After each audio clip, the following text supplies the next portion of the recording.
আমার মনে হয় গত ৫ বছরে যে কয়বার ভূমিকম্প হলো এই রকম এত শক্তিশালীভাবে ভূমিকম্পটা আমরা এর আগে কখনো অনুভব করি নাই। এটা বারবার আমাদেরকে একটা সতর্কবার্তা দেয়া হচ্ছে।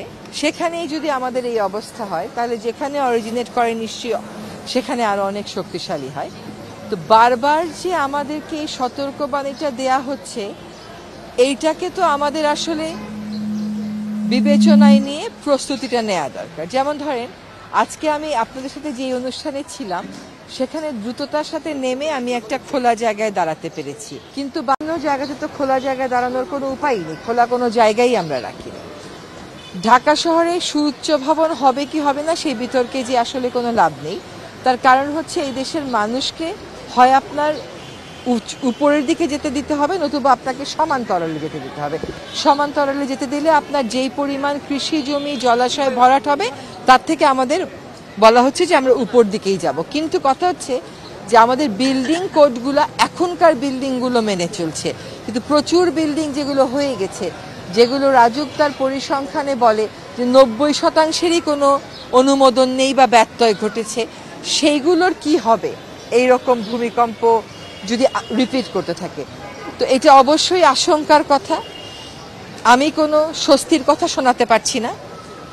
সতর্কবাণী এবং ভবিষ্যতের জন্য প্রস্তুতিটা আরো অনেক আগেই শুরু হওয়া উচিত ছিল, কিন্তু আর দেরি না করে এখনই শুরু করা, যে পুরনো বিল্ডিংগুলোকে মজবুত করার একটা প্রকৌশলগত সমাধান আছে সেদিকে যাওয়া, আর জলাশয়ে হাত না দেওয়া, আর পাহাড়ে হাত না দেওয়া। রাস্তাটা তো লাগবেই, রাস্তা না হলে কেমন করে চলবে? সুতরাং পাহাড় কাটো।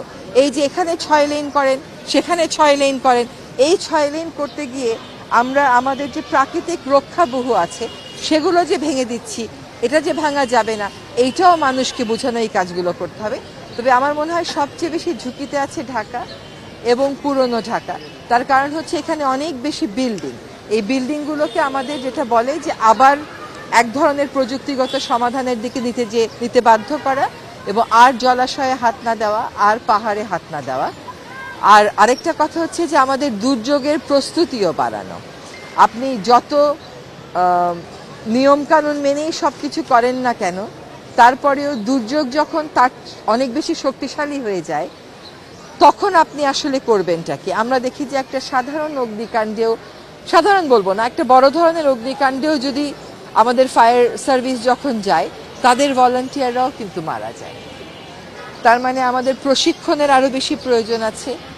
আমাদের অগ্নি ঝুঁকি আর ভূমিকম্প ঝুঁকি বিবেচনায় রেখে আমার মনে হয় ৩ বছরের একটা কর্মসূচি নিয়ে যেখানে যেখানে আমাদের ঘাটতি আছে সেগুলো পূরণ করা প্রয়োজন।